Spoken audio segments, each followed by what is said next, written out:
Radio Library. Radio Library with RJ Radish.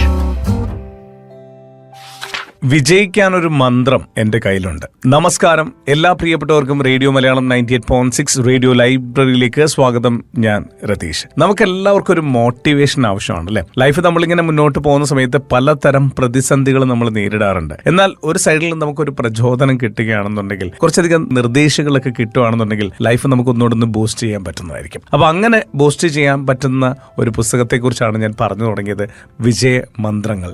പല ആൾക്കാരും ഇതിനോടൊപ്പം തന്നെ വിജയമന്ത്രങ്ങൾ വായിച്ചിട്ടുണ്ടായിരിക്കും, വിജയമന്ത്രങ്ങൾ കേട്ടിട്ടുണ്ടാകുമെന്ന് പറയാൻ കാരണം റേഡിയോ മലയാളം 98.6 രാവിലെ ശുഭദിനത്തിലൂടെ നിങ്ങൾ വിജയമന്ത്രത്തിലെ ഓരോ വാക്കുകളും കേട്ട് കഴിഞ്ഞിട്ടുണ്ടായിരിക്കും. അപ്പോൾ ആ വിജയമന്ത്രങ്ങളുടെ 10 ഭാഗങ്ങൾ ഇപ്പോൾ പുറത്തിറങ്ങി കഴിഞ്ഞിരിക്കുകയാണ്. അപ്പോൾ 10ാമത്തെ ബുക്ക് എൻ്റെ കയ്യിലിരിപ്പുണ്ട്. അപ്പോൾ ആ വിജയമന്ത്രങ്ങൾ എഴുതിയിട്ടുള്ള ആളാണ് ഇന്ന് എൻ്റെ മുന്നിൽ വന്ന് നിൽക്കുന്നത്. അപ്പോൾ അദ്ദേഹത്തെ പറ്റി പറയുകയാണെന്നുണ്ടെങ്കിൽ നിരവധി പുസ്തകങ്ങളാണ് അദ്ദേഹത്തിൻ്റെ പക്കൽ നിന്ന് നമുക്ക് ലഭിച്ചിട്ടുള്ളത്. ഈ വിജയമന്ത്രങ്ങൾ കൂടാതെ 100 പുസ്തകങ്ങളോളം എത്തി നിൽക്കുന്ന അദ്ദേഹത്തെക്കുറിച്ച് ഖത്തറിലുള്ളവർക്ക് പ്രത്യേകിച്ച് പരിചയപ്പെടുത്തേണ്ട ആവശ്യമില്ല. ഡോക്ടർ അമാനുള്ള വടക്കാങ്കര. അറബി സാഹിത്യ ചരിത്രം, അറബി സംസാരിക്കുവാൻ ഒരു ഫോർമുല, സ്പോക്കൺ അറബിക് ഗുരുനാഥൻ, spoken Arabic masters, spoken Arabic for everyday, Arabic English, ഇങ്ങനെ നിരവധി കൃതികളുണ്ട്. അങ്ങനെ 100ഓളം പുസ്തകങ്ങൾ ഇറക്കുന്ന ആദ്യത്തെ പ്രവാസി എന്ന് നമുക്ക് വിശേഷിപ്പിക്കാനായിട്ട് പറ്റും ഡോക്ടർ അമാനുള്ള വടക്കാങ്കര. സ്വാഗതം റേഡിയോ മലയാളം 98.6ലേക്ക്. Thank you. എല്ലാവിധ ആശംസകളും. കാര്യം ഇത് ആദ്യമായിട്ടായിരിക്കും ഒരു പ്രവാസി ഇത്രയധികം പുസ്തകങ്ങൾ, 100 പുസ്തകങ്ങൾ ഇറങ്ങിക്കഴിഞ്ഞിരിക്കുന്നു. എങ്ങനെയാണ് ഈ 100 പുസ്തകത്തിലേക്കുള്ള ജേണി? ആദ്യം തന്നെ ചോദിക്കട്ടെ. വാസ്തവത്തിൽ ഞാൻ എൻ്റെ ആദ്യ പുസ്തകം പുറത്തിറങ്ങുന്നത് ഞാൻ 2ാം വർഷ ഡിഗ്രി വിദ്യാർത്ഥി ആയിരിക്കുമ്പോഴാണ്. അത് അറബി സാഹിത്യ ചരിത്രം എന്നായിരുന്നു ആ പുസ്തകത്തിന്റെ പേര്. അറബി സാഹിത്യ ചരിത്രം അന്ന് യൂണിവേഴ്സിറ്റി സിലബസിൽ പ്രീ ഡിഗ്രി ക്ലാസ്സുകൾക്ക് പഠിക്കാനുള്ള ഒരു വിഷയമായിരുന്നു. അപ്പോൾ ആ പഠിക്കാനുള്ള വിഷയം അറബി സാഹിത്യ ചരിത്രം നിർദ്ദേശിക്കപ്പെടുകയും മലയാളത്തിൽ അങ്ങനെ ഒരു പുസ്തകം ലഭ്യമല്ലാതിരിക്കുകയും ചെയ്ത ഒരു അവസരം കണ്ടുകൊണ്ടാണ് ഒരു വിദ്യാർത്ഥിയായിരിക്കെ ഞാനൊരു പുസ്തകം പ്രസിദ്ധീകരിക്കുന്നത്. അത് പ്രസിദ്ധീകരിച്ചത് എൻ്റെ അധ്യാപകനുമായിരുന്നു. എൻ്റെ ഭാഗ്യത്തിന് അത് വലിയ വിജയമായി. അറബി സാഹിത്യ ചരിത്രത്തിൽ മലയാളത്തിൽ ഒരു പുസ്തകം ലഭ്യമായിരുന്നില്ല എന്നതാണ്. അപ്പോൾ അതിൽ ഞാൻ മനസ്സിലാക്കിയ ഒരു സംഗതി, ഞാൻ വായിക്കുമ്പോൾ ഒക്കെ എന്നെ ആകർഷിച്ച ഒരു കാര്യം ജാക്മ പറഞ്ഞതാണ്. Be the first, not necessary the best. നിങ്ങളെല്ലാം തികഞ്ഞതാവാൻ വേണ്ടി കാത്തിരിക്കേണ്ടതില്ല, ആദ്യം ചെയ്യുക എന്നതാണ്. ജീവിതത്തിൽ അങ്ങനെ കുറെ കാര്യങ്ങൾ ആദ്യം ചെയ്യാൻ ഭാഗ്യം ലഭിച്ചു എന്നതാണ് ഈ പുസ്തക രചനാ രംഗത്തും എനിക്ക് മുന്നേറാൻ സഹായകമായൊരു കാര്യം. അപ്പൊ അറബി സാഹിത്യ ചരിത്രത്തിൽ മലയാളത്തിലുള്ള ആദ്യ പുസ്തകം എന്റേതായി ഇന്നും നിലനിൽക്കുന്നു. 1988 ആ അറബി സാഹിത്യ ചരിത്രത്തിന്റെ ആദ്യ പതിപ്പ് പുറത്തിറങ്ങിയത്. അവിടുന്ന് ഇങ്ങോട്ട് നിരവധി എഡിഷനുകൾ പുറത്തിറങ്ങി. ഇപ്പോഴും കേരളത്തിലെ വിവിധ സർവകലാശാലകളിൽ വിദ്യാർത്ഥികൾക്ക് റെക്കമെൻഡഡ് റീഡിംഗ് ആയ ഒരു പുസ്തകമാണ് അറബി സാഹിത്യ ചരിത്രം. തീർച്ചയായിട്ടും. അതുപോലെ കേരളത്തിലെ നിരവധി ഇംഗ്ലീഷ് സ്കൂളുകളിൽ 1 മുതൽ 8 വരെ ക്ലാസ്സുകളിലേക്കുള്ള അറബി പാഠപുസ്തകമായി അംഗീകരിച്ച അറബിക് ഫോർ ദ ബിഗിനേഴ്സ്. അത് ആദ്യത്തേതാവാൻ ഭാഗ്യം ലഭിച്ച മറ്റൊരു അവസരമാണ്. അതിന് ശരിക്കും ഞാൻ ഖത്തറിൽ വന്നപ്പോഴാണ് എനിക്ക് ആ ഒരു ഐഡിയ ഉണ്ടായത്. ഞാൻ 1995 ഖത്തറിലെ ഐഡിയൽ സ്കൂളിൽ അറബി അധ്യാപകനായി വന്ന സമയത്ത് ഇവിടെ അന്ന് 2ാം ഭാഷയായി ഹിന്ദി മാത്രമേ ഉണ്ടായിരുന്നുള്ളൂ. അപ്പൊ സൗത്ത് ഇന്ത്യയിൽ നിന്നുള്ള കുട്ടികൾക്കൊക്കെ ഹിന്ദി, അതും CBSEയുടെ ഹിന്ദി കുറച്ച് കട്ടിയുള്ളതായതുകൊണ്ട് അവർക്കൊക്കെ വലിയ പ്രയാസമായിരുന്നു. ഞാൻ വന്നത് പെരുമ്പിലാവ് അൻസാർ ഇംഗ്ലീഷ് സ്കൂളിൽ നിന്നാണ്. അവിടെ നമുക്ക് അറബിയും മലയാളവും ഒക്കെ CBSE വ്യവസ്ഥ അനുസരിച്ച് 2ാം ഭാഷയും 3ാം ഭാഷയും ഒക്കെ പഠിക്കാനുള്ള അവസരം ഉണ്ടായിരുന്നു. അപ്പൊ ആ അടിസ്ഥാനത്തിൽ ആ അറിവ് വെച്ച് ഞാൻ അറബി ഭാഷ 2ാം ഭാഷയായി പഠിപ്പിക്കണം എന്ന ഒരു പ്രപ്പോസൽ മാനേജ്മെന്റിന് മുന്നിൽ വെക്കുകയാണ്. അങ്ങനെ വെക്കുമ്പോൾ അതിന് എന്ത് പുസ്തകം പഠിപ്പിക്കും? CBSEക്ക് സംബന്ധിച്ചിടത്തോളം അറബി പഠിപ്പിക്കുന്നതിന് ഈ 1 മുതൽ 8 വരെ ക്ലാസ്സുകളിൽ പഠിപ്പിക്കുന്നതിന് പ്രിസ്ക്രൈബ്ഡ് ആയ പുസ്തകമില്ല. അപ്പൊ അവിടെയും നല്ലൊരു അവസരം കണ്ടു. അന്ന് ഞാൻ ചിന്തിച്ചു ഒരു സീരീസ് ഓഫ് ബുക്ക്. അങ്ങനെ ദൈവാനുഗ്രഹത്താൽ സ്കൂളുകളിൽ പഠിപ്പിക്കുന്നതിനുള്ള പാഠപുസ്തകം തയ്യാറാക്കുന്ന ആദ്യ വ്യക്തി എന്നതും എനിക്ക് കിട്ടിയൊരു ഭാഗ്യമാണ്. സാധാരണഗതിയിൽ textbook committee of experts ഇരുന്നിട്ടാണ് ഇത് ചെയ്യുക. ഞാൻ ഇത് ചെയ്തത് എൻ്റെ അധ്യാപകരുമായും എൻ്റെ കൂടെ ഉള്ള ആളുകളുമായൊക്കെ സംസാരിച്ചുകൊണ്ടും അവർ ചർച്ച ചെയ്തുകൊണ്ടും തന്നെയാണ്. പക്ഷെ എന്നാലും എന്നാലും ഒരു വ്യക്തി എന്ന അടിസ്ഥാനത്തിൽ 1 മുതൽ 8 വരെ ക്ലാസ്സുകളിലേക്കുള്ള പാഠപുസ്തകം തയ്യാറാക്കാൻ എനിക്ക് ഭാഗ്യം ലഭിച്ചു. ഇന്ന് 300-ലേറെ സ്കൂളുകളിൽ, അത് ഇന്ത്യയിൽ മാത്രമല്ല, എന്നെ അത്ഭുതപ്പെടുത്തിയത് ന്യൂസിലാൻഡ്, ഓസ്ട്രേലിയ തുടങ്ങിയ രാജ്യങ്ങളിൽ വരെ പാഠപുസ്തകമായി ഈ പുസ്തകമുണ്ട് എന്നത് എനിക്ക് സന്തോഷം നൽകുന്ന ഒരു കാര്യമാണ്. ഒരു പുസ്തകം എഴുതുമ്പോൾ അത് ഇത്ര പേർക്ക് ഉപകാരമാകണം എന്നുള്ള കാര്യം കൂടിയുണ്ട്. കരിയർ ഗൈഡൻസിന്റെ കാര്യം എടുത്തു പറയേണ്ടതുണ്ട്. നിരവധി പേർക്കാണ് ആ ഒരു പുസ്തകം ഉപകാരമായതെന്നുള്ള കാര്യം കൂടിയുണ്ട്. കരിയർ ഗൈഡൻസ് വാസ്തവത്തിൽ ഇപ്പോൾ വളരെ സജീവമാണ്. ഞാൻ കരിയർ ഗൈഡൻസിനെ കുറിച്ച് ചിന്തിക്കുന്നതും എഴുതുന്നതും 90കളിലാണ്. ഇപ്പൊ ഈ CG, centre for information and guidance India എന്ന സ്ഥാപനം, ആ ഒരു സംഘടന വന്നതിന് ശേഷമാണ് നമ്മുടെ മലയാളികളുടെ ഇടയിൽ വളരെ വ്യവസ്ഥാപിതമായ കരിയർ ഗൈഡൻസും കാര്യങ്ങളും ഒക്കെ പുരോഗമിച്ചത്. അതിനു മുമ്പ് ഞാൻ മാധ്യമത്തിലും ചന്ദ്രികയിലുമൊക്കെ കരിയർ കോളം ചെയ്തിരുന്നു. 90, 91, 92 കാലങ്ങളിലൊക്കെ എല്ലാ ആഴ്ചയിലും കരിയർ കോളം ചെയ്തിരുന്നു. അങ്ങനെ ആ കരിയർ കോളം സമാഹരിച്ചുകൊണ്ടാണ് കരിയർ ഗൈഡൻസുമായി ബന്ധപ്പെട്ട 3 പുസ്തകങ്ങൾ ചെയ്തത്. ആദ്യ പുസ്തകം SLCക്ക് ശേഷം എന്ത് എന്നതായിരുന്നു. ഏറ്റവും പ്രചാരം ലഭിച്ചൊരു പുസ്തകം. അത് ഞാൻ വളരെ യാദൃച്ഛികമായി അന്നത്തെ വിദ്യാഭ്യാസ മന്ത്രിയായിരുന്ന ET മുഹമ്മദ് ബഷീർ സാഹിബിനെ കാണുകയും അദ്ദേഹം അതിലൊരു കുറിപ്പ് തരികയും ചെയ്ത് ലക്ഷക്കണക്കിന് കോപ്പികൾ വിറ്റുപോയ ഒരു പുസ്തകമാണ് SLCക്ക് ശേഷം എന്ത് എന്നുള്ളത്. അതിന് പിന്നീട് നമ്മൾ പ്രീ ഡിഗ്രി കഴിഞ്ഞ കുട്ടികൾക്കുള്ള, ഡിഗ്രി കഴിഞ്ഞ കുട്ടികൾക്കുള്ള ഇങ്ങനെ എന്ത് കോഴ്സുകളൊക്കെ പഠിക്കാം എന്നത് സംബന്ധിച്ച് 90, 91 കാലങ്ങളിൽ പുസ്തകങ്ങൾ എഴുതി പ്രചാരത്തിലുണ്ടായി എന്നതാണ് കരിയർ ഗൈഡൻസുമായി ബന്ധപ്പെട്ട ഒരു കാര്യം. അതും ഈ പറഞ്ഞ പോലെ കുറെ ആളുകളില്ലാത്ത ഒരു സമയത്ത് ചെയ്യാൻ പറ്റി എന്നത് എൻ്റെ ഒരു ഭാഗ്യം. അപ്പോൾ ഇതിന്റെ ഒക്കെ ഏത് കാര്യവും ജാക്മ തന്നെയാണ് ഞാൻ എപ്പോഴും ഓർക്കുക. Be the first, not necessary the best. നമ്മൾ അതിൽ ഏറ്റവും തികഞ്ഞവരെന്നോ ഏറ്റവും വലിയവരെന്നോ ഒന്നുമില്ല. നമുക്ക് ആദ്യം ചെയ്യാൻ കഴിയുക, നമുക്ക് ആദ്യം അത് കൊടുക്കാൻ കഴിയുക എന്ന അടിസ്ഥാനത്തിൽ ആ കരിയർ ഗൈഡൻസ് പുസ്തകങ്ങളും അന്ന് വളരെ ശ്രദ്ധേയമായിരുന്നു. ഇന്നിപ്പോ അത് അത്ര തന്നെ പ്രസക്തമല്ല. കാരണം അതിനുശേഷം കോഴ്സുകളുടെ സ്വഭാവവും കോഴ്സുകളുടെ എണ്ണം ഒക്കെ മാറി. എന്നാലും ആ 90, 91, 92 കാലങ്ങളിൽ വളരെ ശ്രദ്ധേയമായ ഒരു പരമ്പരയായിരുന്നു എന്റെ കരിയർ ഗൈഡൻസ് പുസ്തകങ്ങൾ. ഓക്കെ. അതുപോലെ തന്നെ സ്പോക്കൺ അറബിക് പല ആൾക്കാരുടെ, ഇപ്പൊ കേൾക്കുന്ന എനിക്ക് തോന്നുന്നു പല ആൾക്കാരുടെയൊക്കെ ടീച്ചർ ആരാണെന്ന് ചോദിച്ചു കഴിഞ്ഞാൽ അദ്ദേഹമാനുള്ള വടക്കാങ്കരി ആയിരിക്കും. ഇത്രയോ പേർക്ക് പഠിപ്പിച്ചിട്ടുണ്ട്. അതിനുശേഷം ഈ പറഞ്ഞ സ്പോക്കൺ അറബിക്ക് പല സ്കൂളുകളും യൂണിവേഴ്സിറ്റികളും ഒക്കെ തന്നെ റെഫർ ചെയ്യുന്നു എന്നുള്ളതിന്, കേരളത്തിന് പുറത്തുള്ള യൂണിവേഴ്സിറ്റികൾ പോലും. അത് ജീവിതത്തിൽ ഒരു വലിയ ഭാഗ്യമായി കാണാം. നമുക്ക് കുറെ ആളുകൾക്ക് ചില കാര്യങ്ങൾ പറഞ്ഞു കൊടുക്കാൻ കഴിയുക എന്നത് ജീവിതത്തിൽ ഒരു വലിയ ഭാഗ്യമായി മനസ്സിലാക്കുന്നു. കോളേജ് ജീവിതം ചേന്നമംഗലൂർ ഇസ്ലാഹിയ കോളേജിലായിരുന്നു. അന്ന് അവിടെ നമുക്ക് ഈജിപ്തിൽ നിന്നും ഡെപ്യൂട്ടേഷനിൽ വന്ന അധ്യാപകരുണ്ടായിരുന്നു. അപ്പൊ ആ അധ്യാപകരും അവരുമായുള്ള ഈ സഹവാസം അറബി സംസാരിക്കാനും അറബി പഠിപ്പിക്കാനൊക്കെ ഉള്ള വലിയ പ്രോത്സാഹനമായിരുന്നു. ഞാൻ അവസരം കിട്ടുമ്പോഴൊക്കെ അവരോട് എന്തെങ്കിലുമൊക്കെ മിണ്ടാനും അവരുമായി ആശയവിനിമയം നടത്താനും ശ്രദ്ധിക്കാറുണ്ടായിരുന്നു. അതുകൊണ്ട് ഖത്തറിലേക്ക് വരുന്നതിന് മുമ്പ് തന്നെ സ്പോക്കൺ അറബിക്കുമായി ബന്ധപ്പെട്ട ഒരു ചെറിയ പുസ്തകം പ്രസിദ്ധീകരിക്കാൻ എനിക്ക് സാധിച്ചിരുന്നു. അത് ഇംപ്രൂവ് യുവർ സ്പോക്കൺ അറബിക് എന്നായിരുന്നു അതിന്റെ പേര്. അങ്ങനെ 1995 ഞാൻ ഖത്തറിൽ വന്നപ്പോൾ കിട്ടിയ ഒരു വലിയ അവസരം, ധാരാളം വിദേശികൾക്ക് അറബി കമ്മ്യൂണിക്കേഷന്റെ ബാലപാഠങ്ങൾ, അടിസ്ഥാനപരമായ പാഠങ്ങൾ പഠിപ്പിക്കാനുള്ളൊരു അവസരം കണ്ടെത്തി. അങ്ങനെ 100 കണക്കിന് ബാച്ചുകളിലായി ആയിരക്കണക്കിന് ആളുകളെ അറബി പരിശീലിപ്പിക്കുവാൻ സാധിച്ചു. അതിലെ ഖത്തറിലെ വളരെ പ്രമുഖരായ മലയാളി ശ്രേഷ്ഠന്മാരൊക്കെ അതിൽ പഠിക്കാനുണ്ടായി എന്നത് എൻ്റെ ഒരു ഭാഗ്യമായി ഞാൻ മനസ്സിലാക്കുന്നു. തീർച്ചയായിട്ടും അത് ആ പുസ്തകം എത്രത്തോളം പേർക്ക് അത് ഉപകാരമായിട്ടുണ്ട്, അത് ഏതൊക്കെ രീതിയിൽ അത് സ്പോക്കൺ അറബിക്ക് ഒരു പുസ്തകമല്ല, സ്പോക്കൺ അറബിക്കുമായി ബന്ധപ്പെട്ട് 14 പുസ്തകങ്ങൾ ഞാൻ പ്രസിദ്ധീകരിച്ചിട്ടുണ്ട്. 14 പുസ്തകങ്ങൾ. അത് നമ്മൾ ചെയ്യുന്ന ഓരോ കോഴ്സും ഓരോ വിഭാഗം ആളുകളെ മുന്നിൽ കണ്ടുകൊണ്ടായിരിക്കും. ഇപ്പോൾ ഒരു ഉദാഹരണത്തിന് നമ്മൾ ഒരു കോഴ്സ് ചെയ്യുന്നത് മെഡിക്കൽ പ്രൊഫഷണലുകൾക്ക് വേണ്ടിയാണെങ്കിൽ മറ്റൊന്ന് നാം ചെയ്യുന്നത് ബാങ്കിങ് സെക്ടർ, സർവീസ് സെക്ടറിലുള്ള ആളുകൾക്കാണ്, അല്ലെങ്കിൽ പൊതുജനങ്ങൾക്കാണ്. അങ്ങനെ വ്യത്യസ്ത തലങ്ങളിൽ ജോലി ചെയ്യുന്ന ആളുകളെ വിചാരിച്ചുകൊണ്ടുള്ള 14 പുസ്തകങ്ങൾ സ്പോക്കൺ അറബിക്കുമായി ബന്ധപ്പെട്ട് പ്രസിദ്ധീകരിച്ചു. അപ്പൊ അതിലൊക്കെ എന്നെക്കാളും നന്നായി അറബി സംസാരിക്കാൻ അറിയുന്ന, അറബികളുമായി നല്ല പോലെ ഇടപഴകുന്ന ഒരുപാട് ആളുകൾ ഇവിടെ ഉണ്ട്. പക്ഷേ അത് വിചാരിച്ച് നമ്മൾ നമുക്കറിയുന്ന കാര്യങ്ങൾ പറയാതിരിക്കണോ? നമുക്കറിയുന്ന രൂപത്തിൽ പറയുക. അതുകൊണ്ട് ആളുകൾക്ക് ഉപകാരമുണ്ടാവുമ്പോഴല്ലേ പിന്നെയും പിന്നെയും ആളുകൾ അത് വാങ്ങുകയും വായിക്കുകയും ഒക്കെ ചെയ്യുക. അപ്പൊ ഇത് 14 പുസ്തകങ്ങൾ വന്നത് ഈ ഓരോ പുസ്തകങ്ങൾക്കും കിട്ടിയ നല്ല പിന്തുണയും പ്രോത്സാഹനവും തന്നെയാണ്. അപ്പൊ അതുകൊണ്ട് ആ പുസ്തകങ്ങൾ ഇപ്പോഴും റീപ്രിന്റുകൾ വന്നുകൊണ്ടിരിക്കുന്നു.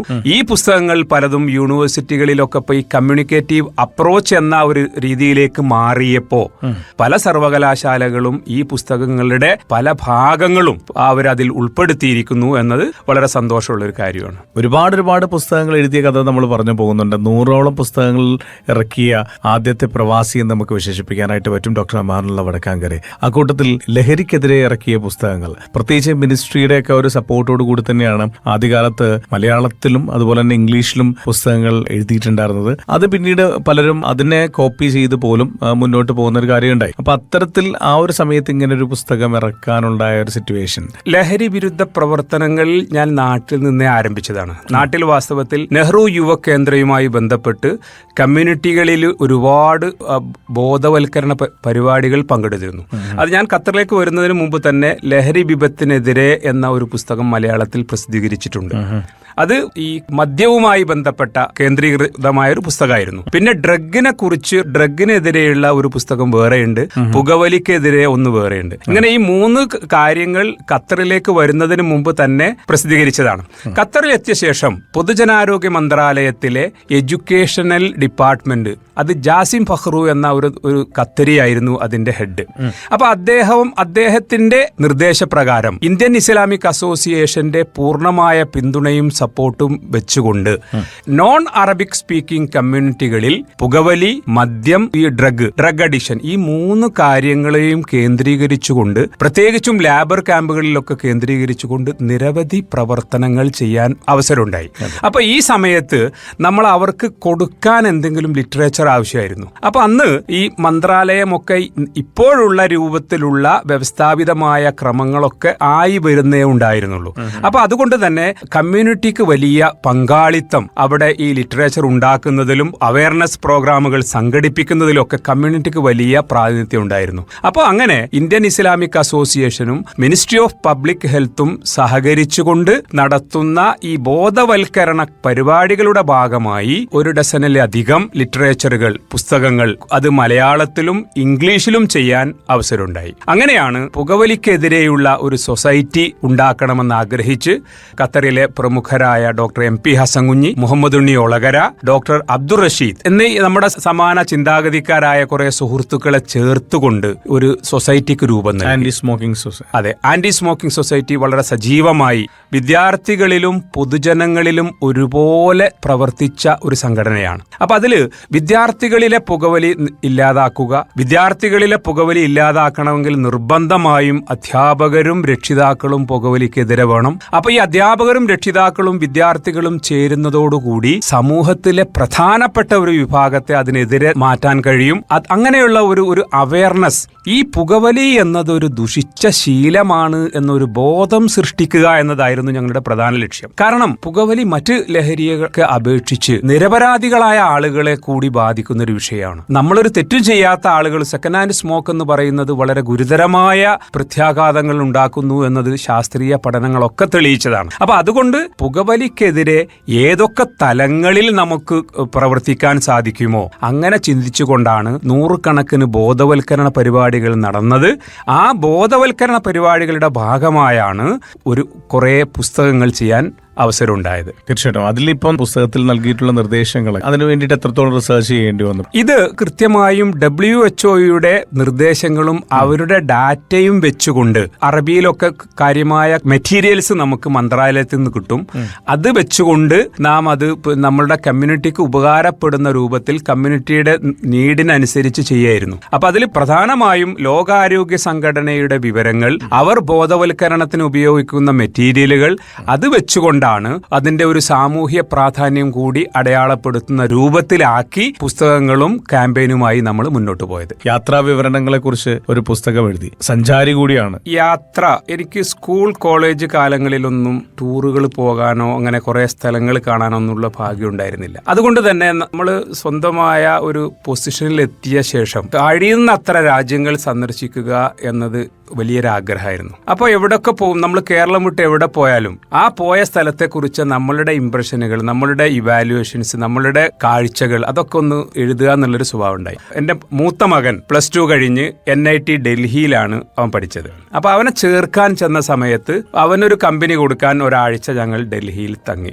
അപ്പോൾ അങ്ങനെ ഡൽഹിയിൽ തങ്ങി, ഡൽഹിയിലെ ആ ഒരു കറക്കം ഒരു വലിയ രസമുള്ള ഒരുപാട് കാര്യങ്ങൾ, നമുക്ക് പോലും അറിയാത്ത കുറെ കാര്യങ്ങൾ നമുക്ക് മനസ്സിലാക്കാൻ സാധിച്ചു എന്ന് തോന്നി. അപ്പൊ എന്റെ ആദ്യ യാത്രാ വിവരണം ഡൽഹിയുടെ ചരിത്ര പഥങ്ങളിലൂടെ എന്നായിരുന്നു. അപ്പൊ ആ ഒരാഴ്ചത്തെ ഡൽഹി യാത്ര, മോനെ NIT ചേർത്ത് ഒരാഴ്ച ഓന്റെ കൂടെ സഹവസിച്ച ആ സമയത്ത് ഞങ്ങൾ കണ്ട ഡൽഹി അതൊരു പുസ്തകമായി ഇറങ്ങി. അതാണ് ആദ്യ പുസ്തകം.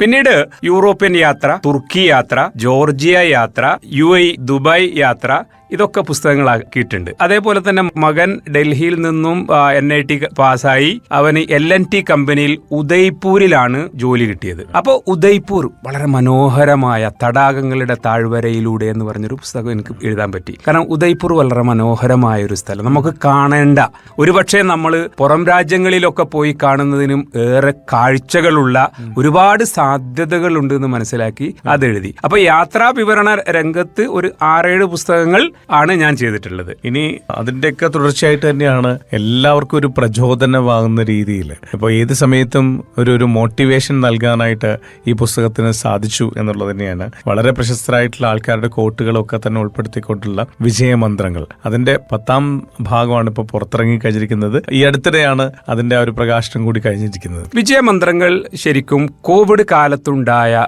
ഒരു മുന്നേറ്റമാണ്. ലോകം മുഴുവനും ഈ കോവിഡ് മഹാമാരിയിൽ ഇങ്ങനെ അസ്വസ്ഥമായി നിന്നൊരു സമയത്ത് ബന്ന ചേന്നമംഗല്ലൂരിന്റെ കഥാശ്വാസം എന്ന ഒരു പോഡ്കാസ്റ്റ് ഞാൻ കേൾക്കാനിടയായി. കേരളത്തിലെ ശ്രദ്ധേയരായ കഥാകൃത്തുക്കളുടെ കഥകളെ വളരെ മനോഹരമായി അവതരിപ്പിക്കുന്ന ഒരു പോഡ്കാസ്റ്റ് പരമ്പരയായിരുന്നു. അപ്പോൾ ആ പോഡ്കാസ്റ്റ് കേട്ടപ്പോൾ എനിക്ക് വലിയ താല്പര്യം തോന്നി. ഞാൻ അപ്പം തന്നെ ബന്നയെ വിളിച്ച് ചോദിച്ചു, ഇതേപോലെ നമുക്ക് ഒരു മോട്ടിവേഷൻ കൊടുക്കുന്ന ഒരു പരമ്പര തുടങ്ങാൻ പറ്റുമോ? അദ്ദേഹം അപ്പം തന്നെ പറഞ്ഞു, വൈ നോട്ട്, എന്റെ ശബ്ദം കൊണ്ട് ജനങ്ങൾക്ക് ഉപകാരം കിട്ടുമെങ്കിൽ എന്തുകൊണ്ടില്ല, നിങ്ങൾ മാറ്റർ അയച്ചോളൂ, നമുക്ക് അടുത്ത ആഴ്ച തന്നെ തുടങ്ങാം. അങ്ങനെ അദ്ദേഹം തന്ന ആ ധൈര്യത്തിൽ ഒരു മലയാളം പോഡ്കാസ്റ്റായി ആരംഭിച്ചതാണ് വിജയമന്ത്രങ്ങൾ. അത് മലയാളം പോഡ്കാസ്റ്റായി വാട്സപ്പ് ഗ്രൂപ്പുകളിൽ ആരംഭിച്ച് ആ സമയത്താണ് റേഡിയോ മലയാളം CEOയുമായി ഞാൻ ഈ വിഷയം സംസാരിക്കുന്നത്. നമുക്ക് ഇതിനെ കുറച്ചുകൂടി ആളുകളിലേക്ക് എത്തിക്കാൻ, നമുക്ക് റേഡിയോയിൽ ഇതിന് വല്ല സാധ്യത ഉണ്ടാവും. അദ്ദേഹം ഇതേപോലെ വളരെ താല്പര്യത്തോടെ നിങ്ങൾ അത് തരൂ, നമുക്ക് പരിഗണിക്കാം. അങ്ങനെ റേഡിയോ മലയാളം ഇതിന്റെ ശുഭദിനം പരിപാടിയിൽ ഏറ്റെടുത്തോടുകൂടി വിജയമന്ത്രങ്ങളുടെ നില തന്നെ മാറി. അത് 1000-ങ്ങളിൽ നിന്ന് 10,000-ങ്ങളിലേക്കും ലക്ഷങ്ങളിലേക്കും എത്തി. അങ്ങനെ എത്തിയപ്പോ ഇതിന് നല്ല പ്രതികരണങ്ങളും റെസ്പോൺസുകളും വന്നു തുടങ്ങി. അങ്ങനെയാണ് ആദ്യം ഇത് ഒരു പുസ്തകമാക്കിയാലോ എന്ന ചിന്ത വന്നത്. അപ്പൊ ആദ്യത്തെ 40 പാഠങ്ങൾ വെച്ച് ആദ്യ പുസ്തകം പുറത്തിറങ്ങി. വലിയ ഒരു ഇമ്പാക്റ്റ് ആണ് ആ പുസ്തകത്തിനുണ്ടായത്. അത് വിദ്യാർത്ഥികളും അധ്യാപകരും മാത്രമല്ല, സമൂഹം മുഴുവൻ അത് ഏറ്റെടുക്കുന്ന ഒരു അവസ്ഥയുണ്ടായി. ഇപ്പൊ എന്നെ സംബന്ധിച്ചിടത്തോളം എന്റെ പുസ്തകങ്ങളിൽ ഇപ്പോൾ ഏറ്റവും കൂടുതൽ വായിക്കപ്പെടുന്നത്, ചർച്ച ചെയ്യുന്നത് ഈ പുസ്തകങ്ങളാണ്, വിജയമന്ത്രങ്ങളാണ്. എന്റെ പുസ്തകങ്ങളിൽ ഏറ്റവും കൂടുതൽ സെയിൽസും ഇമ്പാക്റ്റും ഒക്കെ ഉണ്ടാക്കിയത് എന്റെ അറബി സാഹിത്യ ചരിത്രവും സ്പോക്കൺ അറബിക് പുസ്തകങ്ങളുമാണ്. പക്ഷേ ഇന്ന് ഇപ്പോൾ എല്ലാ തലങ്ങളിലും പോയിക്കൊണ്ടിരിക്കുന്നത് ഈ വിജയമന്ത്രങ്ങളാണ്. ഞാനിതിന്റെ ഒരു ഭാഗം വിദ്യാഭ്യാസ മന്ത്രി ശിവൻകുട്ടി സാറുമായി പങ്കുവച്ചു. ഒരു ഭാഗം അദ്ദേഹം പ്രകാശനം ചെയ്യണ്ടായി. എന്ന് അദ്ദേഹം ആ സമയത്ത് ഇതിന്റെ പോഡ്കാസ്റ്റ് കേൾപ്പിച്ച് അദ്ദേഹം പറഞ്ഞത്, സ്കൂളുകളിലൊക്കെ ഫ്രീ പീരീഡുകളിൽ കുട്ടികൾക്ക് കേൾപ്പിക്കാനുള്ള ഒരു സൗകര്യം ഇത് ചെയ്യുകയാണെങ്കിൽ വലിയ ഉപകാരമായിരിക്കും എന്ന് പറയുകയും ആ രൂപത്തിലുള്ള ചില നിർദ്ദേശങ്ങൾ അദ്ദേഹം നൽകുകയും ചെയ്തു. പല സ്കൂൾ ലൈബ്രറികളിലും ഈ പുസ്തകത്തിന്റെ ഫുൾ സെറ്റുകൾ വാങ്ങിക്കാനുള്ള ഏർപ്പാടുകളും അന്ന് അദ്ദേഹം ചെയ്തു. അതെ, അങ്ങനെ എന്തെങ്കിലും എക്സ്പീരിയൻസ് ഉണ്ടായിട്ടുണ്ട്? ഈ പുസ്തകം വായിച്ചിട്ട് അത് അവർ നേരിട്ട് വന്ന് പറഞ്ഞതോ അങ്ങനെ എന്തെങ്കിലും? ധാരാളം കേസുകൾ. പ്രത്യേകിച്ചും ആ കോവിഡ് സമയത്തൊക്കെ ജീവിതം അവസാനിപ്പിക്കാൻ തീരുമാനിച്ച ആളുകൾ അതിൽ നിന്നും മാറി ചിന്തിച്ചു. ഒരു ജോലി അത് ഒഴിവാക്കി പോകാൻ തീരുമാനിച്ച ആളുകൾ അതിൽ നിന്നും മാറി ചിന്തിച്ചു. ഇങ്ങനെയൊക്കെയുള്ള ഒരുപാട് നല്ല ടച്ചിങ് ആയ റെസ്പോൺസുകൾ ഉണ്ടായിട്ടുണ്ട്. അപ്പൊ അതൊക്കെ നമുക്ക് തന്നെ തന്നെ വലിയ മോട്ടിവേഷനാണ്. നമ്മളൊരു സംഗതി ഇപ്പോൾ റേഡിയോയിൽ ഇത് രാവിലെ വന്നാൽ രാവിലെ 6 മണിക്ക് മുമ്പ് ഇത് ആളുകളിലേക്ക് എത്തുന്നു. 6 മണിക്ക് മുമ്പ് ആളുകളിലേക്ക് എത്തിയാൽ ഞാൻ 8 മണിക്ക് ഓഫീസിലേക്ക് എത്തുന്നതിന് മുമ്പ് തന്നെ എനിക്കിതുമായി ബന്ധപ്പെട്ട കുറേ സന്ദേശങ്ങൾ നിത്യവും ലഭിക്കും. അതൊരു വലിയ മോട്ടിവേഷൻ, നമുക്ക് വലിയ മോട്ടിവേഷനാണ്. കൂടുതൽ വായിക്കാനും കൂടുതൽ പഠിക്കാനും ഇങ്ങനെ ജനങ്ങൾക്ക് ഉപകാരമുള്ള എന്തെങ്കിലുമൊക്കെ ചെയ്യാനും. ജീവിതം നമ്മളെ കൂടുതൽ മനോഹരമാക്കുന്ന 3 കാര്യങ്ങളാണ്. അതിൽ ഒന്നാമത്തത് നമുക്ക് സവിശേഷമായ എന്തെങ്കിലും ചെയ്യാനുണ്ടാവുക എന്നതാണ്. നമ്മൾ നിത്യം ചെയ്യുന്ന ജോലിയല്ല, നമ്മളെ ദൈനംദിനം നാം ചെയ്തുകൊണ്ടിരിക്കുന്ന ജോലിക്ക് പുറമെ സവിശേഷമായ എന്തെങ്കിലും ചെയ്യാനുണ്ടാവുക എന്നതാണ് നമ്മുടെ ജീവിതത്തെ മനോഹരമാക്കുന്ന സുപ്രധാനമായൊരു കാര്യം. അപ്പൊ എന്നെ സംബന്ധിച്ചിടത്തോളം ഈ വിജയമന്ത്രങ്ങളാണ് എന്റെ ജീവിതത്തെ കൂടുതൽ മനോഹരമാക്കുന്ന ഒരു കാര്യമെന്ന് ഞാൻ മനസ്സിലാക്കുന്നു. കാരണം പുതിയ എപ്പിസോഡുകൾക്ക് വേണ്ടി പുതിയ കാര്യങ്ങൾ വായിക്കുകയും പഠിക്കുകയും ഗവേഷണം നടത്തുകയൊക്കെ വേണം. അതിന്റെ ഇടയിൽ ഞാൻ പറയാം, ഞാനിപ്പോഴും ഒരു വിദ്യാർത്ഥിയാണ്. ഞാൻ കാലിക്കറ്റ് യൂണിവേഴ്സിറ്റിയിൽ ഗവേഷണം നടത്തിക്കൊണ്ടിരിക്കുന്ന ഒരു വിദ്യാർത്ഥിയാണ്. ആ ഒരു വിദ്യാർത്ഥി ആയിരിക്കുക എന്നതൊരു വലിയ സുഖമുള്ള വിഷയമാണ്. അപ്പൊ ആ ഒരു സുഖം, ആ സൗകര്യം അത് ഞാൻ അനുഭവിക്കുകയും ആസ്വദിക്കുകയും ചെയ്യുന്നു. അത് തന്നെ എല്ലാ ആഴ്ചയിലും 3 ദിവസം വിജയമന്ത്രങ്ങൾക്കുള്ള എപ്പിസോഡുകൾ കണ്ടെത്താൻ എന്റെ പഠനങ്ങള്, എന്റെ വായനകളൊക്കെ അത് പ്രോത്സാഹിപ്പിച്ചുകൊണ്ടിരിക്കുകയാണ്. വിജയമന്ത്രങ്ങൾ വിജയകരമായിട്ട് തുടരുകയാണ്. ഇനി അടുത്ത ഭാഗം എപ്പോഴായിരിക്കും ഇറങ്ങുന്നുണ്ടാവും? ഇത് നമ്മൾ 40 അധ്യായങ്ങളായാൽ പുതിയ ഭാഗം ഇറങ്ങും. ഇത് വാസ്തവത്തിൽ ഈ 10ാം ഭാഗം ഷാർജ അന്താരാഷ്ട്ര പുസ്തകോത്സവത്തിൽ നവംബർ 10-നാണ് ഇറങ്ങിയത്. അപ്പൊ അതനുസരിച്ച് ഡിസംബർ 25-ന് മുമ്പ് 11ാം ഭാഗം ഇറങ്ങണം. അപ്പൊ അത് നമ്മൾ ഇപ്പോ ജനുവരിയിൽ 11ാം ഭാഗം ഇറങ്ങണമെന്ന് വിചാരിക്കുന്നു. റേഡിയോ മലയാളത്തിന്റെയും ശ്രോതാക്കളുടെയും ഒക്കെ സജീവമായ പിന്തുണയും സഹകരണവും ഈ പരമ്പരയെ സജീവമാക്കുന്നു എന്നതിലുള്ള സന്തോഷം നിങ്ങളുമായി പങ്കുവെക്കുന്നു. അപ്പൊ ഈ ജൈത്രയാത്ര നാം ഒരുമിച്ച് തുടരും. തീർച്ചയായിട്ടും. എന്തായാലും ഒരുപാട് നന്ദി നമ്മളുടെ കൂടെ ഈ സമയം വരെ എത്തിയതിൽ. എല്ലാവിധ ആശംസകളും ഞങ്ങൾ അറിയിക്കുകയാണ്. ഇനി ഒരുപാട് പുസ്തകങ്ങൾ ഇറങ്ങട്ടെ. ആ പുസ്തകത്തിനെല്ലാം റേഡിയോ മലയാളം 98.6 ആശംസകൾ നേരുകയാണ്. Thank you very much for the opportunity. Thank you so much. Doctor Amanulla വടക്കാങ്കരയായിരുന്നു നമ്മുടെ കൂടെ ഉണ്ടായിരുന്നത്. ജീവിതത്തിൽ ഒരുപാട് പേർക്ക് പ്രചോദനമായിട്ടുള്ള വിജയമന്ത്രങ്ങളെ കുറിച്ചാണ് നമ്മൾ പറഞ്ഞു നിർത്തിയത് തന്നെ. വിജയമന്ത്രങ്ങളാണ് ഇപ്പോൾ ഏറ്റവും കൂടുതൽ ആൾക്കാർ വായിച്ചുകൊണ്ടിരിക്കുന്നതും റേഡിയോ മലയാളം 98.6 രാവിലെ നമ്മൾ കേൾക്കുന്നതും വിജയമന്ത്രങ്ങൾ തന്നെയാണ്. ലൈഫിൽ നമ്മൾ പഠിക്കേണ്ട കുറേയധികം കാര്യങ്ങൾ, നമ്മുടെ ലൈഫിൽ നമ്മൾ അറിഞ്ഞിരിക്കേണ്ട കുറേയധികം കാര്യങ്ങളൊക്കെ തന്നെ നമ്മളിലേക്ക് എത്തിക്കുന്ന ഒരു പുസ്തകമാണ്. ഇപ്പൊ നമ്മളുടെ CEO ഒക്കെ തന്നെ ഇതിനെക്കുറിച്ച് വളരെ മനോഹരമായിട്ട് തന്നെ ഈ പുസ്തകത്തിൽ തന്നെ പറഞ്ഞിട്ടുണ്ട്. ഇതിനെക്കുറിച്ച് മനുഷ്യൻ തന്റെ ആയുസ് എങ്ങനെ ചെലവഴിക്കണമെന്ന ചോദ്യവും അതിനുള്ള ഉത്തരവും ഒരേ സമയം ലഭ്യമാകുന്ന വിജയകരമായ പ്രക്രിയയാണ് വിജയമന്ത്രങ്ങളുടേത്. ലോക ക്ലാസിക്കുകളിൽ നിന്നും മഹാന്മാരുടെ ജീവിതത്തിൽ നിന്നും വായിച്ചും അനുഭവിച്ചും അറിഞ്ഞത് സ്വന്തം ചിന്തകളിലൂടെ ആറ്റിക്കുറുക്കിയെടുത്ത് വായനക്കാർക്കും കേൾവിക്കാർക്കും മടുപ്പിക്കാതെ വിസ്താരാധിക്യമില്ലാതെ ഹൃദ്യമായി പകർന്നു നൽകാൻ സാധിക്കുന്നു എന്നതാണ് വിജയമന്ത്രങ്ങളെ വ്യത്യസ്തമാക്കുന്നത്. വളരെ വ്യത്യസ്തമായ രീതിയിൽ മറ്റുള്ളവർക്ക് പ്രചോദനമാകുന്ന ഒരു പുസ്തകം കൂടി തന്നെയാണ് വിജയമന്ത്രങ്ങൾ മാത്രമല്ല, ഇപ്പൊ 100 പുസ്തകങ്ങൾ ഇറങ്ങിയിരിക്കുന്നു. 100 പുസ്തകങ്ങൾ എഴുതിയ ഒരു പ്രവാസി എന്ന് നമുക്ക് ഏറ്റവും അഭിമാനത്തോടു കൂടി തന്നെ പറയാം. അത് നമ്മൾ ഖത്തർ പ്രവാസി എന്ന് നമുക്ക് അഭിമാനത്തോടു കൂടി തന്നെ പറയാം, ഡോക്ടർ അമാനുള്ള വടക്കാങ്കര. അപ്പൊ അദ്ദേഹമായിരുന്നു ഇതുവരെ നമ്മളുടെ കൂടെ ഉണ്ടായിരുന്നത് റേഡിയോ ലൈബ്രറിയിൽ. അടുത്ത ആഴ്ച ഇനി മറ്റൊരു അതിഥിയും മറ്റൊരു പുസ്തകത്തിന്റെ വിശേഷങ്ങളൊക്കെ ആയിട്ട് എത്തിച്ചേരാം. അതുവരെ ടാറ്റാ ബൈ പറയുകയാണ് രതീഷ്.